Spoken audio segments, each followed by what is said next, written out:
हाय दोस्तों, आज हम डिस्कस करेंगे habits of A happy brain. इसमें ब्रेन को आप किस तरीके से ट्रेन कर सकते हैं, ये बुक लिखी है लोरेटा ग्रेजियानो ब्रूनिंग, जो कि पीएचडी डॉक्टर हैं।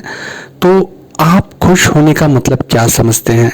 जब आप गाना गाते हुए खाना खा रहे हैं, या गाना गाते हुए ड्रिंक कर रहे हैं, या दोस्तों के साथ हैं। पर सच में ये सारी की सारी चीज़ें आपके अंदर ब्रेन के केमिकल्स के कारण होती है। ये किताब बायोलॉजी ऑफ हैप्पीनेस को बताती है।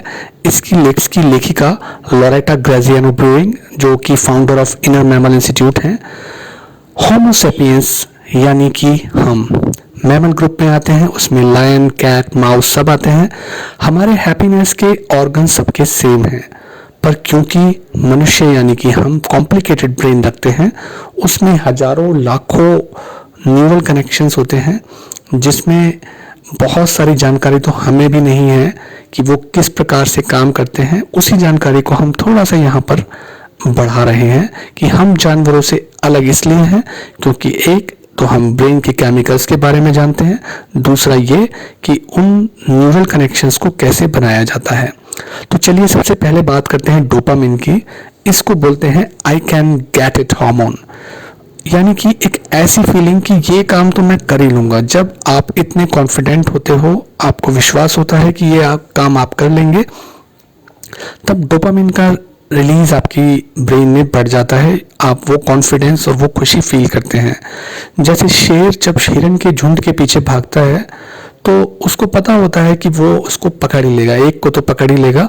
तो इस प्रकार से जब आप अपने आप को बीच बीच में अपने बनाए नियमों के हिसाब से विनर घोषित करते हैं और उसके बाद अपने आप को रिवॉर्ड करते हैं, तो डोपामिन रिलीज होता है। जैसे कि आपने 4 घंटे की फास्टिंग के बाद अपने आप को रिवॉर्ड दिया एक चॉकलेट, तो वो आपके लिए डोपामिन जैसे एक्साइटमेंट ने पता ही है कि आप 4 घंटे ये काम कर लेंगे, उसके बाद में आप अपने आप को रिवॉर्ड करते हैं, तो वो डोपामिन को रिलीज कर रहे हैं। तो ये आपके हाथ में है। इसी प्रकार से एंडोर्फिन जो दूसरा हार्मोन होता है, ये होता है I am feeling no pain hormone, यानी कि एक ऐसा केमिकल जो दर्द को दबा देता है, मास्क कर देता है, गायब कर देता है। तो ये हार्मोन आप में से उन लोगों ने फील किया होगा जब वो जिम में स्ट्रेनस एक्सरसाइज करते हैं या खेलते हुए पसीने में तरबतर होते हैं और मजे में होते हैं। चोट भी लग जाती है तो खेलते हुए दर्द का पता नहीं लगता है। तो वो इसी एंडोर्फिन के बारे में होता है कि जब शेर अपने शिकार को पकड़ता है और उसको पहली बार बाइट करता है, भले ही उसको काटा हो, उसको पेन होना चाहिए, पर वो उस फिजिकल एक्सर्शन की वजह से उस एनिमल के अंदर जिसको शेर ने काटा है, एंडोर्फिन इतना ज़्यादा होता है कि उसको दर्द का पता नहीं चलता है, वो भागने की कोशिश करता है। तो हम लोग भी जब जिम के अंदर होते हैं, कोई स्ट्रेनस एक्सरसाइज करते हैं, जोर से एक्सर्शन के साथ साथ एक्सट्रीम डांस करते हैं, तो एंडोर्फिन का रिलीज बॉडी में ज़्यादा होता है। उसी प्रकार से ऑक्सीटोसिन जो होता है वो आई ट्रस्ट यू हार्मोन होता है। जब कोई एनिमल अपनी हर्ड में होता है, अपने झुंड में होता है, तब वो ऑक्सीटोसिन को महसूस करता है। उसी प्रकार से हम जब अपने किसी जाने पहचाने चेहरे के साथ होते हैं, एक छोटा सा बच्चा भी अनजान चेहरे को देखकर रोता है और अपनी माँ के स्नेह को महसूस करता है, वो ऑक्सीटोसिन की वजह से ही है। तो जब हम लोगों से सामाजिकता बढ़ाते हैं, लोगों से मेल जोल बढ़ाते हैं, बातचीत बढ़ाते हैं, तो आप अपने ब्रेन के अंदर ऑक्सीटोसिन के सिक्रीशन को बढ़ा रहे हैं। इसी प्रकार सेरोटोनिन जो होता है, ये आई am the top dog hormone है, यानी कि मैं इतना ताकतवर हूँ, ये गर्व और कॉन्फिडेंस मुझे है। तो जब एक झुंड के अंदर सबसे ताकतवर गोरिल्ला चलता है, तो वो भी इस प्राइड को फील कर सकता है। तो ये प्राइड आप तब फील करते हैं जब आप किसी बड़े काम में सफलता पाते हैं जो बाकी लोग नहीं कर पाए, और आप रोज की जिंदगी में छोटे छोटे काम में सफलता पाकर भी अपने सेरोटोनिन के लेवल को बढ़ा सकते हैं। तो करना क्या है, कैसे इन हार्मोन्स को अपनी लाइफ में सही तरीके से करना है, तो 7 क्विक पॉइंट्स मैं आपको दे रहा हूँ। पहला है, आप अपने ब्रेन में नए न्यूरल पाथवे बना सकते हैं।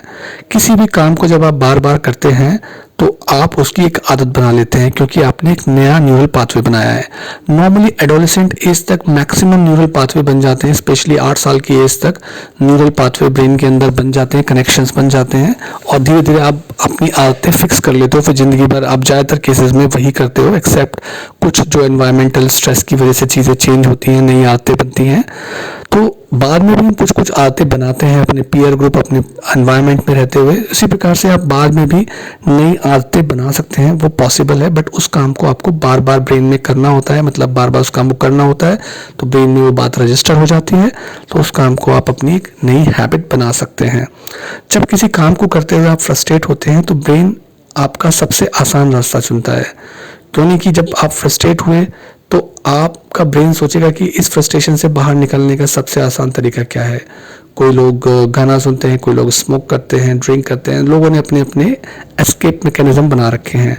बट आप इस स्ट्रेस के आने के बाद उस चैलेंज को छोटा करके, उस छोटे चैलेंज को धीरे धीरे जीत के एक नई आदत को जनरेट कर सकते हैं। और अगर आप उसे एक टाइम पीरियड तक करते रहेंगे तो आप अपने आप को चेंज कर सकते हैं। अपने आप को बार बार, तीसरा पॉइंट है, अपने आप को बार बार अच्छा काम रोज करने पर, रिवॉर्ड देने पर आप डोपामिन यानी कि जो हैप्पी केमिकल है उसको बढ़ाते हो और आदत बनाते हो। तो आप रोज कुछ अच्छा करते हो तो उससे आप धीरे धीरे और टफ काम कर पाते हो। फोर्थ पॉइंट, रोज थोड़ा थोड़ा नए लोगों के बीच में पहुंचना, उन्हें हाय हेलो करना, उनसे हाय कर कर बातचीत की शुरुआत करना, थोड़ा सा सामाजिकता बढ़ाना, ये आपके सोशल ट्रस्ट और ऑक्सीटोसिन को बढ़ाता है। तो आप लोगों से भागे मत, मिलिए, दोस्ती करिए, ताकि आपके ब्रेन के अंदर ऑक्सीटोसिन का लेवल बढ़े।